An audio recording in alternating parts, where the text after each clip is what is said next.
최근 금값이 하늘 높은 줄 모르고 오르고 있습니다.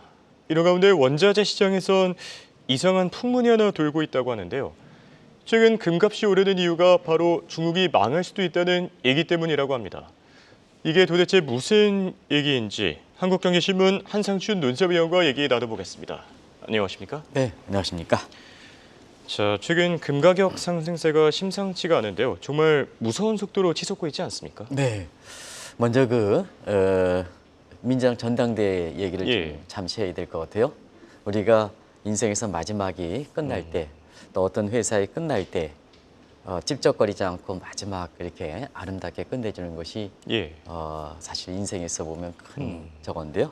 오늘 바이든 대통령이 그런 모습을 보여준 게 아닌가 생각합니다. 예. 지금 민주당 전당대회에 있고 한편에 있어서는 트럼프 공화당의 후보가 맞불 작전을 보고 있는데요. 그렇죠. 한쪽은 막말 파동이 이어지고 바이든 대통령이 민주당 전당대회 때 아까 김께서가 얘기했습니다는 사실 인생에 있어서 20대서부터 지금 정치 생활을 하는데 가장 아름다운 멋있는 연설을 했다 하는 측면에서 저도 몇 년 전인가 이 기억이 나는 것 같습니다. 시청자 여러분도 기억나실지 모르겠습니다는 When they are low, 그들이 낮게 비천하게 나갈 때 We are high 하는 미셀 오바마 전 오바마 대통령의 이렇게 First Lady 이 얘기가 아주 지금 민주당 전당대회와 맞불 작전하는 공화당의 선거위에서 그대로 보여주는 것이 아닌가 생각합니다.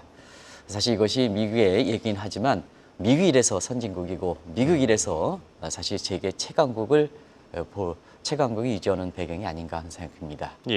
오늘 아침에 사실 국내에서 여러 가지 기득권 때문에 본인 자신의 기득권을 놓지 않은 상태에서 굉장히 정치적으로 또 기업 자체에 혼란한 상태에서 민주당 전당대회가 보여주는 모습 같은 거 바이든 대통령이 사실 현직 대통령인데 아무리 자진 사퇴해도 해리스 부통령을 이렇게 부추기는 쉽지 않은 얘기거든요. 그렇죠. 그러니까 많은 시사점을 던져준다 이렇게 됐습니다.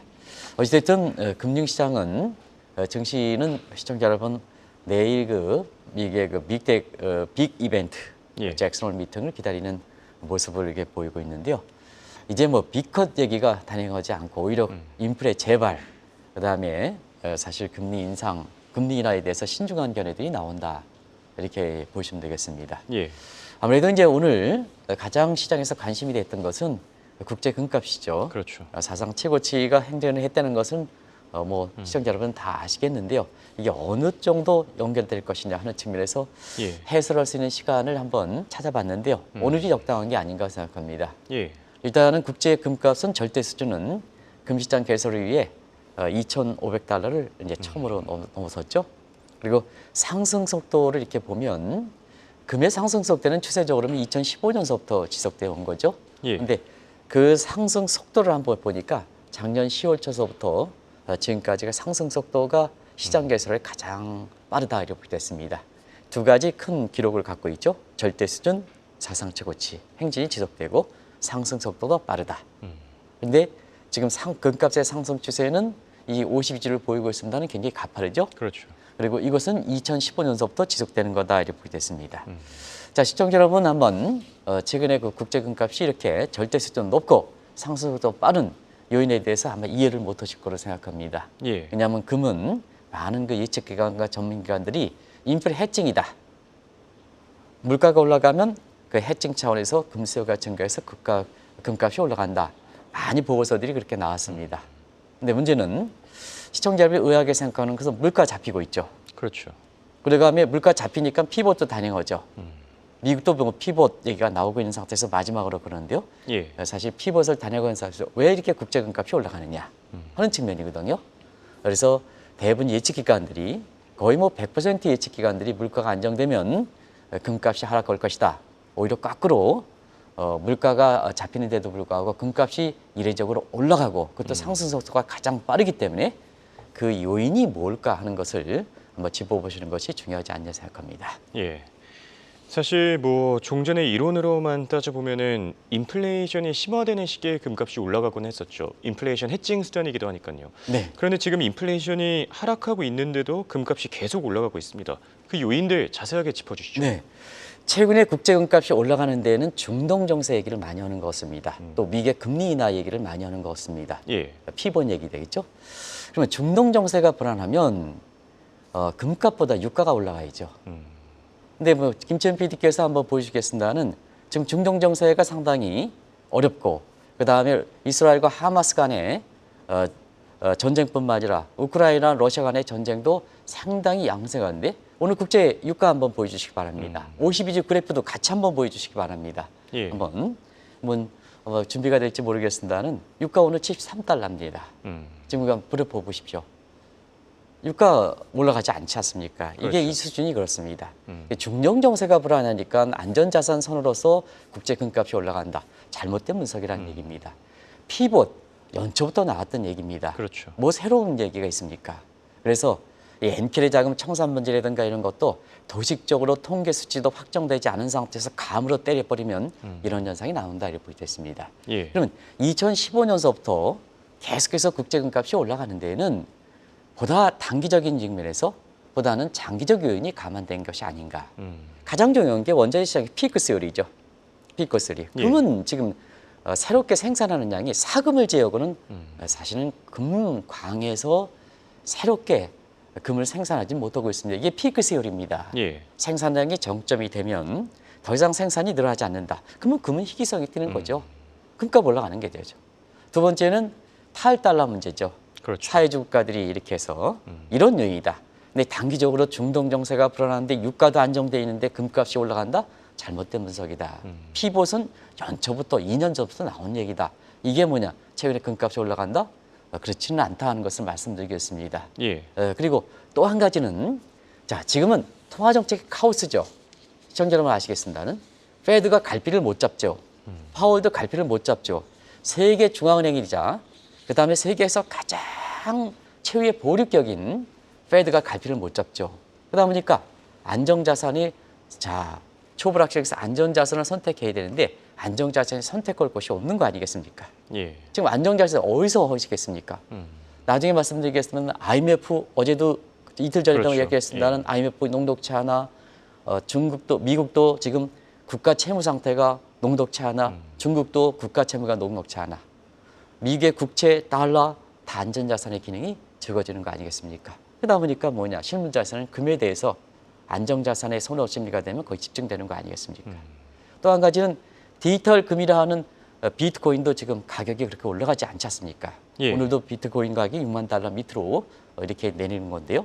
결과적으로 보면 최근에 보면 금 투자가들 사이에 사실 유포리아 골드 리커버리라는 단어를 일전에 한번 설명해 드릴 적이 있습니다는 이런 요인이 배제가 돼서 예. 2015년서부터 금값이 계속해서 올라간 거지. 중동 정세가 불안하니까 유가도 안정돼 있는데 오히려 지금 떨어지고 있거든요. 여기에 금값이 안정자산에서 올라간다.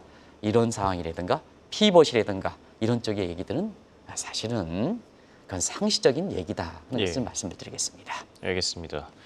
뭐든지 원인을 잘 진단할 필요가 있죠. 이게 꼭 금값이 오르는 거를 지정학적 리스크 이렇게 무조건 묶거나 이러는 것보다는 좀 자세하게 진단해 볼 필요가 있는 것 같은데요. 방금 유포리아 골드 리콜이라는 표현을 사용해 주셨습니다. 자, 이 표현 한마디로 좀 좋은 추억, 좋은 기억으로 연상이 된다라는 뜻인 것 같은데 자세하게 설명해 주시죠. 네, 지금은 사실 디지털이기 때문에 예. 과거의 기록들이 다 남습니다. 사람이 이렇게 디지털이 되지 않으면 사람의 기억은 사실 시간이 지나면 잊어버리는데요. 이게 좋은 시절이 될 수가 있습니다. 근데 디지털 시대가 무서운 것은 뭐냐? 내가 얘기했던 것이 뭐냐? 이게 시간에 관계없이 30년 전에도 그대로 남아있다. 그러다 보니까 투자하는 입장에서는 이펙트가 굉장히 중요한 겁니다. 좋은 추억이냐 나쁜 추억이냐. 예. 그래서 시청자로 말씀드리겠습니다. 최근에 금시장에서 나도는 유포리아 골드 리콜이라는 건 좋은 투자자 입장에서는 좋은 추억이다. 나중에 말씀드리겠습니다. 그리고 스티그마 이펙트는 우리 외환위기처럼 예. 우리가 지금 외환 사정이 아주 튼튼한데 뭐 조금만 외국인 자본이 이탈하면 일부 사람들이 제2의 외환위기 이런 얘기가 나오는 거거든요. 그건 스티그마 이펙트입니다. 그렇죠. 이 디지털 시대에 이게 투자자 입장에서는 투자의 매도 포지션과 매수 포지션을 잡을 때 굉장히 중요한 요인입니다. 그리고 왜 금투자 입장에서는 유포리아 골드 리콜이라는 얘기가 나올까? 2011년 상황과 지금 상황과 아주 비슷하지 않습니까? 예. 2011년 셧다운을 했죠. 미국이 그래서 미국의 스탠다드 포스가 미국의 신용등급 한 단계 떨어졌죠. 그때 근본이자의 얘기 나온 거죠. 로버트 졸리라는 세계은행 총재 당시에 예. 그다음에 미트 롬니 트럼프 대통령의 친구 공화당에서 대선에 한때 후보를 거론됐던 이 사람이 근본이자 얘기했던 거죠. 자, 지금 한번 상황을 보겠습니다. 왜 저 용어가 나올까? 자, 작년부터 미국의 이렇게 국가 채무 문제 때문에 피치가 신용등급 한 단계 떨어뜨렸죠. 작년 8월. 예. 작년 11월에 무디사가 신용등급 전망을 떨어뜨렸죠. 트럼프가 다시 이렇게 대선에 나오면서 근본이자 주장하죠. 얼마나 똑같지 않습니까? 그리고 2011년에는 사회주 국가들이 금을 매수했습니다는 지금은 사회주 국가뿐만 아니라 다른 각국의 중앙은행도 금을 매입하고 있죠. 너무나 상황이 유사하기 때문에 예. 결과적으로 보면 유포리아 골드 리콜이라는 용어가 나온다. 있고 데이터 시대에 있어서는 기억이 지워지지 않기 때문에 이런 이펙트 얘기를 투자하는 측면에서 똑같은 상황이 되면은 사실은 뭐냐 이유 불문과 관계없이 알고리즘에 의해서 똑같은 상황이 연출되면 무조건 경제효과에 관계없이 금을 사게 되는 이런 예. 현상이 발생한다. 이게 증시뿐만 아니라 그다음에 우리가 외환시장에서 나타났지 않았냐. 8호 쇼크 때도 그렇고 그렇죠. 이게 결국 가민한 반응 아니겠습니까? 이런 쪽으로 표현하고 그다음에 8.19에 원달러지 급작스럽게 하루에 23원 떨어지는 것 예. 이게 일정한 조건이 되면 무조건 되고 달러는 매도한다. 그다음에 8호 쇼크는 일정한 그렇죠. 조건이 되면 예. 주식은 매도한다. 근데 나중에 정리가 되지 않습니까? 이와 같정에서 이런 요인 때문에 금 투자가 사이에 금을 매입하게 되는 배경이다 하는 걸 말씀드리겠습니다. 네, 점점 더 잘 이해가 되는 것 같은데요. 방금 트럼프 후보 얘기도 해주셨죠. 최근에 이런 얘기가 있어요. 트럼프가 국제 금값을 부추긴다. 이게 좋은 얘기입니까? 나쁜 얘기입니까? 네, 안전자산이 축소하는 것이 결과적으로 금의 안전자산의 선호 심리가 몰린다는 얘기를 했습니다. 자, 그런 각도에서 트럼프가 금값을 부추긴다. 물론 근본이자의 부활 얘기도 있습니다는 예. 다른 측면에서 보겠습니다. 자, 미국의 국가 채무 상황을 만약 트럼프가 재집권한다면 어떤 상황이 될까 하는 것을 보겠습니다. 예. 지금 미국의 국가 채무 상황 이태리보다 더 어려운 상황입니다. 시청자 여러분 뭐 피그라고 표현했죠. 예. 그래서 포르투갈, 이태리, 그리스, 그다음에 스페인 같은 이런 국가들 그때보다도 사실 미국의 국채가 굉장히 어렵다는 상황이 아니겠습니까? 국가 채무 뭐 시청자 여러분 아시겠습니다는 지금 99%인데 선진국의 위험수기는 110% 넘는다. 10년은 116% 간다. 블룸버그 이코노믹스에서 같은 경우에는 123%까지 간다. 그죠? 이런 상황입니다. 근데 트럼프는 어떤 사람이냐? 내가 재집권하면 어떠냐? 재정적인 측면에서 보면 지출은 빈대서 더 쓰겠다. 현대통화란자들. 지금 국가 채무는 녹록지 않은 상태에서 예. 빈대 더 쓰겠다 하는 입장이에요. 현대통화란자를 선호하는 입장이고요. 그다음에 재정 수입적인 측면에서는 법인세 감면한다. 그것도 대폭 감면한다. 해리스는 법인세를 올리겠다 하지만 이런 법인세를 대폭 감면한다. 지금 오늘 유튜브에서 이렇게 일론 머스크가 장관으로 임명돼요? 장관 일론 머스크 같은 진이라는 경우는 표현이 있더라고요. 예. 일론 머스크는 자기 회사라도 제대로 해 있죠. 그런데 예. 사실 이게 퍼플리즘입니다. 뭐 자기의 가서 같이 인터뷰에서 자기한테 유리한 장면에서 트럼프가 장관직을 고립해 이게 국가의 퍼플리즘의 전형적 모습이지 않습니까? 우리 예. 유튜브에 이렇게 댓글 다시는 분들이 더 현명하신 것 같습니다. 아주 뉘앙스가 장관직에 니네 회사라 제대로 해라 이런 쪽의 뜻이 아닌가. 뭐 정확한 속뜻은 모르겠습니다는 예. 지금 테슬라가 녹록지 않은 상황이다. 전기차 파동 문제, 우리 근처의 아파트에도 테슬라의 전기차가 파동 때문에 100대가 이렇게 되는 이런 사건이 터지고 있지 않습니까? 예. 그런 문제에서 무슨 장관직입니까? 이런 상태이고 두 번째는 소득세 폐지한다 그랬지 않습니까? 그러면 쓸 때 더 써. 재정 수입은 줄어들어. 그러면 트럼프가 재집권하면 국가 디폴트가 되는 거죠. 예. 국가 디폴트 상황이 높아지면 자 미국 국채 사시겠습니까? 미국 국가 디폴트가 어려운데 미국 국채가 안전자산입니까? 국채가? 그다음에 사실상 뭐냐? 달러 같이 사시겠습니까? 달러 사시겠습니까? 이런 측면에서 금에 대해서 안전자산 선호되면 더 선호 경향이 집중된다는 그렇죠. 얘기입니다. 그러다 보니까 트럼프가 재집권되면 금값이 더 올라간다. 이런 얘기가 나온다. 사실 금투자 입장에서는 이것도 좋은 소리가 될지 나쁜 소리는 모르겠습니다. 투자하신 입장에서는 자기의 개인적 이익을 생각한다면 좋은 얘기가 되겠습니다는 예. 미국이 뭐냐? 디폴트가 오래돼서 금값이 올라간다 하면 전 세계 경제 입장에서 나쁜 얘기가 되는 그렇죠. 거죠. 예. 네, 이렇게 되는 거죠. 시청자의 판단에 맡겠습니다. 네.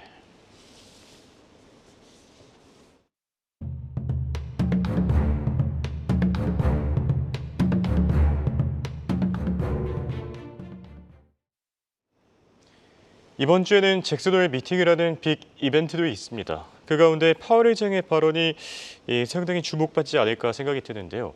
최근 금값이 이렇게 오른 이유, 파월 의장이 통화 정책 카오스 상황을 보여서 금값을 부추겼다는 시각도 있지 않습니까? 또 하나의 안정 기능을 것이 세계 경제 대통령이자 예, 그다음에 세계 중앙은행 격인 페드라든가 파월이 제들이 역할을 해야죠. 그렇죠. 근데 뭐 시청자 여러분 이 문제에 대해서는 제들이 역할을 못한다. 그러니까 안전자산을 선호하는데 안전자산의 선택 범위는 아주 축소되어 있으니까 금에 몰리게 되는 거죠.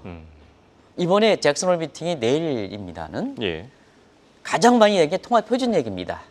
일정 기간 동안 통화 정책의 프레임을 의미하는 이 문제인데요. 이게 좀 다소 어려운 얘기긴 하지만 그냥 내일 뭐 이렇게 잭슨홀 대사 이색적인 측면에서 제가 다른 주제 가지고 한번 말씀드리겠습니다. 예, 프레임은 레짐입니다. 통화 체제 문제입니다. 음. 통화 체제 문제는 마이터리 스탠다드 문제입니다. 내일 집중적으로 이렇게 보여드릴 거로 이렇게 보이는데요. 예, 이게 뭐냐? 결과적으로는 데이터 디펜던트 방식의 지금의 통화 정책은 그때그때 경제 지표로 해서 물가의 지표가 그때그때 변화에 따라서 무슨 금리 인상 문제, 이런 문제 얘기하면 이게 레짐 문제에 대해서는 충돌 문제가 발생하는 거죠. 충돌 문제가 발생해요. 그러다 보니까 뭐냐? 파월의 역할이 제대로 못한 거죠. 예, 그다음에 페드의 역할이 제대로 못한 거죠. 그게 뭐냐? 지금까지 통화 정책에 카오스 문제가 발생했다 이렇게 보게 됐습니다. 뭐 시청자 여러분 아시겠지만 그때그때마다 다 전해주고 자막이 뒤쪽으로 다시 나오겠습니다는 그동안 나왔던 얘기들이다 이렇게 보게 됐습니다. 그래서 파월이 2021년 9월 달에 평균 물가 제휴의 카오스 현상, 선행적이 아니라 리액티브, 후행적이 됐던 거죠. 예, 그다음에 굉장히 말이라든가 뭔가 지표에 따라서 얼마나 많이 흔들렸습니까? 카오스 문제가 되는 거죠. 이런 문제이기 때문에 이번에 평균 물가제를 포기하는 문제가 검토될 거로 이렇게 보이거든요. 왜냐하면 평균 물가제가 포기해야지 통화의 레짐 문제가, 스탠다드 문제가, 통화 정책 일관성 문제가 이런 문제가 부활이 되는 거거든요. 그렇죠. 그래야지 뭐냐? 저 사람 말을 내가 믿을 수가 있으니까 세계경제 대통령으로 파월을 입장이 위상이 상대되는 거고 페드가 뭐냐? 예측이 오락가락하지 않아야 페드가 신뢰성이 회복되는 거 아니겠습니까? 그래야지 뭐냐? 세계 경제 대통령에서 또 하나의 안전자산에 포괄돼서 확대되니까 뭐냐? 금에 대한 수요가 줄어들겠죠? 예. 그런 쪽의 모습에서 지금 뭐냐? 반대적 측면에서 세계 중앙은행의 역할이 못하고 있기 때문에 금에 대한 매입이 촉진된다. 중동 정세가 불안해서 피벗이 돼서 잘못돼 있다. 중동 정세가 불안한데 구유가는 왜 떨어지느냐? 가장 예. 민감하게 반영하는. 왜 그런데 거기다 대고 금값이 올라가야 되느냐? 잘못된 분석이다 하는 걸 말씀드리겠습니다. 예, 맞습니다. 이렇게 어려운 상황일수록 사실 세계 경제 대통령이 무게중심을 딱 잡아야 될 텐데 지금 이 파월 의장이 많이 흔들리고 있죠. 그렇다면 각국 중앙은행 뭐 사실상 자구책에 나설 수밖에 없지 않습니까? 네, 사실상 뭐냐? 그동안은 중앙은행 입장에서 미국의 그 중앙은행이 많이 따랐죠. 예, 우리가 한국경제TV 방송에서도 매일 페드 인사들 얘기, 매일 뭐냐? 페드의 통화정책 얘기, 매일 파월의 얘기를 했지 않습니까? 근데 무슨 놈의 신뢰성이 있었습니까? 그러다 보니까 각국들은 뭐냐? 페드에 따라서 흔들리는 금융시장의 모습을 보였지 않습니까? 그러다 보니까 뭐냐? 더 이상 미국을 쫓아가면 안 된다. 파월을 쫓아가면 안 된다. 비중 축소해야 된다. 아웃타키 자급자족으로 갈 수밖에 없죠. 그런 측면이 세 가지 측면에서 나타나고 있습니다. 일단은 외화 보유에서 미 달러의 보유 비중을 자꾸 줄여야죠. 예. 한국은행도 꼭 좀 이것 좀 검토해 주시기 바랍니다. 자, 지금은 세계에서 보면 미 달러의 비중을 60% 밑으로 떨어져. 이건 60% 밑이라는 것은 서로 이중 통화일 때 그렇습니다. 예. 네, 그렇습니다. 그래서 전체 통화가 합치면 100%가 넘습니다. 그렇습니다.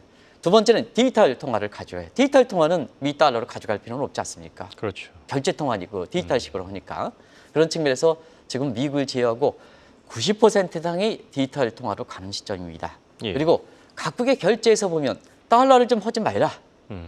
달러 좀 비중을 축소하시라.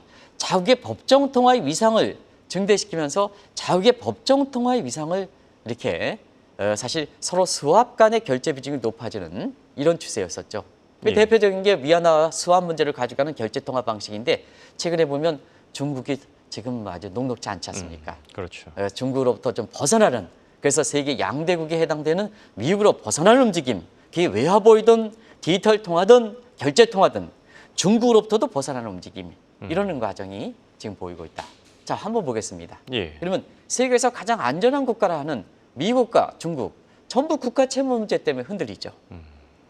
세계 중앙은행격의 입장에서 보면 페드도 흔들리죠.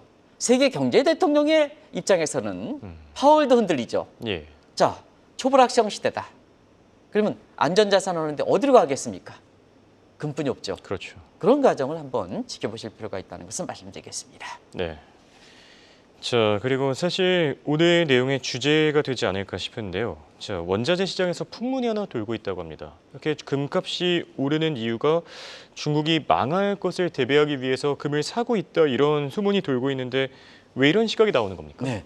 풍문이라는 건 바람처럼, 소문과 좀 다르죠. 바람처럼 흔들리는 소문, 바람처럼 휘날리는 소문이다. 풍문이라는 소문을 우리가 서정호 작가랑 같이 얘기했습니다. 예. 왜냐하면 풍문은 어디에 원천이냐? 중국부터 원천입니다. 지금 중국 사람들은 안전자산 이렇게 하고 있습니다. 해외 투자 못하도록 막고 있습니다. 그다음에 중국 내에서는 일전에 말씀드렸다시피 안전자산, 중개 국채를 사거든요. 중개 국채를 사니까 자, 어떻습니까? 중개 국채 금리가 1%대입니다. 일본 다음으로 세계에서 가장 금리가 낮습니다. 그만큼 중국 국민들이 불안하니까 중개 국채를 살 수밖에, 해외 투자 못하니까, 막으니까. 예. 그리고 금 산다는 얘기입니다. 금 산다는 얘기입니다. 그러다 보니까 중국 입장에서는 유동성이 부족한데 중국 사람들이 국채를 사? 그러다 보니까 뭐냐? 지난주에 시진핑 정부 입장에서는 지방은행에 국채를 사지 말아라. 왜냐하면 부동산 거품에 국채 금리가 1%면 국채 가격에 거품이 발생한 거거든요. 그러면 거기 부동산 터져? 정리되지 않았어. 국채 터져? 어렵거든요. 그렇죠. 이런 상황이다. 그게 중국 사람들이 지금 불안한 모습이다. 어제 문화일보에서도 중국 사람이 뭐냐? 열심히 일해봤자 저 공산당 사람들은 자기끼리끼리 해서 먹고 산다. 열심히 일할 필요가 없다. 이런 쪽으로 가서 이제 뭐냐? 중국이 사회주의 국가나 자본주의 국가에서 보면 열심히 해도 안 된다. 줄만 잡으면 잘 된다는 얘기입니다. 그 인민들 입장에서 그만큼 불만이 심한 거고 불안하죠. 그렇죠. 그러면 중국에서는 국채 이런 쪽에서는 거기에 대해서 더 애착을 느끼는 거가 되겠죠. 그런 쪽의 모습이 나온다. 근데 중국 국채는 디폴트 문제이기 때문에 금으로 가는 거죠. 예. 가는 거죠. 그래서 각국에 이렇게 볼 때는 자, 선진국들은 산업용 금수요가 많은 거고 재테크용 금수요가 많은 것은 태국, 중국, 한국입니다. 세계적으로 보면 금수요 판도를 보면 그래서 중국 사람들이 금수요가 증대하는 게 인문행과 금수요만 증가하는 것뿐만 아니라 예. 중국의 그 풍문을 타고 지금 전 세계에서 앞서 맡은 그런 요인과 함께 지금 중국이 망한다. 금수요로 살아. 국제 금값이 뭐냐? 이제는 3,000달러 간다. 하는 2011년에 신한은행이라든가 이런 데서 3,000달러 간다 하는데 그게 1,000달러 밑으로 떨어졌죠. 예. 근데 이번에는 3,000달러 간다. 갈 가능성이 높다. 하는 측면에서 사실 지금 국제 금값이 2,551달러, 52달러 이렇게 가는 거죠. 이렇게 가고 있다. 이렇게 볼 수 있습니다. 예. 그렇다면 이런 상황에서 우리는 어떻게 대응해야 되겠습니까? 네, 우리는 사실 2011년에 예. 그때 김정수 당시 한은총재께서 90톤 금을 샀습니다. 이 90톤이라 하니까 이렇게 감이 안 잡히죠. 예. 이렇게 경제 감각이 높은 우리 사실 홍영거께서도 표정이 무표정인데요. 이 90톤이 적어서 그렇습니까? 많아서 그렇습니까? 아, 감이 안 잡히는 어떤 감이요. 혹시- 그래서 역시 예. 경제 감각이 높은 것 같습니다. 지금 금 1톤증이 40만 원 넘습니다. 예. 그러면 1톤은 1,000kg입니다. 1,000kg는 자 1kg는 1,000g입니다. 이렇게 되죠? 예. 그러다 보니까 지금 1톤째로 따지면 어마어마한 양이다 그렇죠. 이렇게 예. 되겠습니다. 근데 그때 당시에 금 사가지고 그게 1,900달러인데요. 이게 1,000달러까지 떨어져서 악몽이 있거든요. 그러다 보니까 공교롭게도 2013년에 한국에서 금을 지금 계속해서 갖고 있어요. 예. 지금 금 보이냐니까 2013년에 수치 104톤을 그대로 유지하고 있더라고요. 그래서 최근에 뭐 우리 한국경제신문의 강정규 기자께서 한번 여쭤본 모양입니다. 그래서 네. 오늘 아마 기사가 나갔었는데요. 왜 금을 사지 않습니까? 금값이 올라가는데. 근데 이창용 총재께서는 그런 거 요구하는 거 알고 있다. 근데 금을 사진 않는다. 왜 그러냐? 외화 유동성이라는 것은 우리 것처럼 외환 위기를 겪은 국가들에서는 금은 고정 자산이니까 외화 유동성을 확보하는 게 중요하다. 저도 거기에 대해서 전적으로 공감을 합니다. 예. 그래서 실물 자산은 이렇게 올라가지만 많은 비용이 있기 때문에 금투자에 대해서 그렇게 권유하지 않고 더더구나 사실 중앙 입장에서는 유동성을 중시해야 한다는 것을 말씀드리겠습니다. 알겠습니다. 지금까지 도움 말씀에 한국경제신문의 한상준 논설위원이었습니다. 대단히 고맙습니다. 네, 고맙습니다.